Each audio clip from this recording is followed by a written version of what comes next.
নারী পুরুষের সালাত একরকম, কারণ বিষ্ণু বলেছেন সল্লু কামা রাআইতুমুনি উসাল্লি, তোমরা আমাকে যেমনি সালাত পড়তে দেখো তোমরাও তেমনি সালাত পড়ো, আমার মতো পড়ো।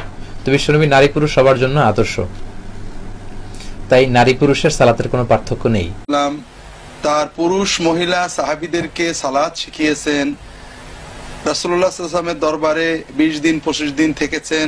ফিরে যাওয়ার সময় রাসূলুল্লাহ সাল্লাল্লাহু আলাইহি ওয়াসাল্লাম জিজ্ঞাসা করেছেন তোমাদের বাড়িতে কে কে আছে, স্ত্রী পুত্র কন্যা, তাদেরকে সালাত শেখাবে, আমি যেমন সালাত পড়লাম এরকম সালাত পড়বে ইত্যাদি। সেখানে কোনো পার্থক্য তিনি বলেননি। এজন্য কোন কোন ফকিহ বলেন, এদের ভিতরে ইব্রাহিম নাখঈ খুব প্রসিদ্ধ তাবেঈ ছিলেন, তিনি আমাদের ইমাম আবু হানিফা রাহমাতুল্লাহর উস্তাদ, যিনি তার উস্তাদ ছিলেন এবং কুফার বড় মুহাদ্দিস ফকিহ ছিলেন। তার মত ছিল যে পুরুষ এবং মহিলাদের নামাজ সমান। এর আগে অনেক সাহাবী মহিলা, যেমন উম্মে দারদা খুব প্রসিদ্ধ মহিলা সাহাবী, তিনি পুরুষদের মতোই অবিকল পুরুষদের মতো সালাত আদায় করতেন। আমাদের নবীজি মুহাম্মদ সাল্লাল্লাহু আলাইহি ওয়াসাল্লাম বলেছেন, এটা আছে সহিহ বুখারীতে খণ্ড নম্বর 1, নবীজি বলেছেন নামাজ পড়ো যেভাবে আমাকে পড়তে দেখেছো। নবীজি এটা বলেননি যে মহিলারা একভাবে নামাজ পড়বে, পুরুষরা আরেকভাবে নামাজ পড়বে। আরেকটা হাদিস, এটা হচ্ছে সহিহ বুখারী খণ্ড 1 বুক অফ সালাহ, যে সাহাবিয়াগণ পুরুষদের মতো করে নামাজ পড়তেন। পুরুষ আর মহিলাদের নামাজ পড়ার জন্য আলাদা কোনো নিয়ম নেই, নামাজ পড়বেন সেভাবে যেভাবে নবীজি পড়তেন, সে আপনি পুরুষ হন বা মহিলা হন। আমি জানি বাজারে এরকম কিছু বই পাওয়া যায়, ইন্ডিয়া সহ সারা পৃথিবীতেই বিভিন্ন মতবাদের লোকজন বলে মহিলাদের জন্য নামাজ পড়ার নিয়মটা আলাদা আর পুরুষদের নামাজ পড়ার নিয়ম আলাদা। এরকম কোনো হাদিস নেই।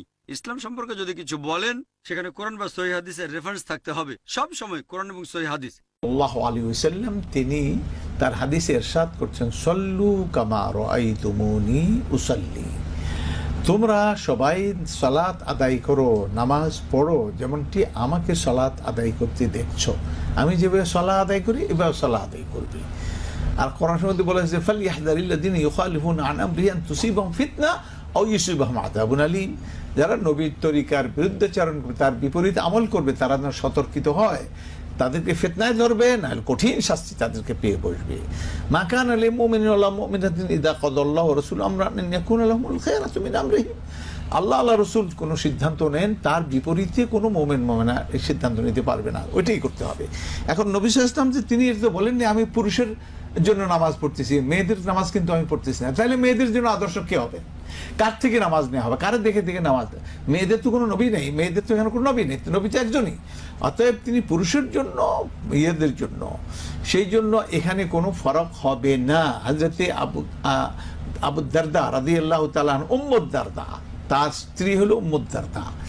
উম্মু দারদা সাল্লাত সালাতার রাজুলি ওয়া কানাত ফাকিহা, তিনি পুরুষের নামাজ পড়লেন এবং তিনি ছিলেন ফাকিহা, মানে ফিকহ অর্থাৎ ফিকহ তিনি জানতেন। মানে পুরুষের নামাজ কি, পুরুষ যেভাবে নামাজ পড়ছে সেভাবে নামাজ পড়িয়ে দেখিয়ে দিলে মেয়েরা এইভাবেই নামাজ পড়বে, কাজে এখানে ফরক নেই। নারী পুরুষের নামাজ আদায়ের নিয়ম কারণ একই কি, একই রকম কি? যে অবশ্যই একই রকম, স্ট্রাকচারাল কোনো পার্থক্য নাই নারী পুরুষের মধ্যে। মুহাম্মদ রাসূলুল্লাহ সাল্লাল্লাহু আলাইহি ওয়াসাল্লাম যদি তিনি স্ট্রাকচারাল পার্থক্য করতেন, আমরা বলতে অসুবিধা কোথায়? আমাদের কি সমস্যা আছে? কোনো সমস্যা নাই। মুহাম্মদ রাসূলুল্লাহ সাল্লাল্লাহু আলাইহি ওয়াসাল্লাম তিনি উম্মতের যা ভালো তা বলে দিয়েছেন। নারী একটা বিরাট গোষ্ঠী, তাদের সালাতের ব্যাপারে একটা শব্দ বলেন না কেন? যদি আলাদা থাকতো তিনি অবশ্যই বলতেন, বলেন না। সহিহ হাদিসের আলোকে, কোরআনে কারীমের আলোকে এবং রাসূলুল্লাহ সাল্লাল্লাহু আলাইহি সাল্লামের সালাতের আলোকে নারী পুরুষের নামাজে তরিকাগত পদ্ধতিগত কোনো পার্থক্য নেই। যেমন নবী করিম সাল্লাল্লাহু আলাইহি ওয়াসাল্লাম বলেছেন সাল্লু কামা রাআইতুমুনি ওয়াসাল্লি, পুরুষদেরকে সম্বোধন করে আমাকে যেমন নামাজ পড়তে দেখলে তেমনি তোমরা নামাজ পড়ো, সালাত আদায় করো। তেমনি এই খেতাব সম্বোধন নারী জাতির জন্য ছিল, কারণ নবী সাল্লাল্লাহু আলাইহি ওয়াসাল্লাম জি নবী কার? পুরুষদের নবী না সবারই নবী? মানব জাতির নবী। মানব জাতিতে পুরুষেরও যেন নবী সাল্লাল্লাহু আলাইহি ওয়াসাল্লাম তিনি, তেমনি মহিলাদের নবী। সকলের জন্য তিনি প্রেরিত হয়েছেন সমানভাবে এবং সকলকে বলেছেন সাল্লু কামা রাআইতুমুনি ওয়াসাল্লি, তোমরা সালাত আদায় করো যেমন আমাকে তোমরা সালাত আদায় করতে দেখলে। যদি যদি যদি কিছু পার্থক্য থাকতো তাহলে নবী করিম সাল্লাল্লাহু আলাইহি ওয়াসাল্লাম অবশ্যই ক্লিয়ার করে দিতেন কারণ তার দায়িত্ব হচ্ছে মানুষকে স্পষ্টভাবে দিন বুঝিয়ে দেওয়া। রাসূলুল্লাহ সাল্লাল্লাহু আলাইহি ওয়াসাল্লাম বললেন সহিহ বুখারীর 631 নম্বরে, সল্লু কামা রাআইতুমুনি উসাল্লি, তোমরা ওইভাবে সালাত আদায় করো যেভাবে আমাকে সালাত আদায় করতে দেখছো। রাসূল সাল্লাল্লাহু আলাইহি ওয়াসাল্লাম কি নারীদের উদ্দেশ্যে নতুন কথা বলে গেছেন? না। সাল্লু কামা রাআইতুমুনি উসাল্লি, পৃথিবীর মানুষ তোমরা আমাকে যেভাবে সালাত আদায় করতে দেখছো তোমরা সেভাবে সালাত আদায় করো। নারী পুরুষ সবকে এভাবে সালাত আদায় করতে হবে। মহিলার সালাত ভিন্ন, পুরুষের সালাত ভিন্ন, এমন কথা রাসূল সাল্লাল্লাহু আলাইহি সাল্লাম বলেননি।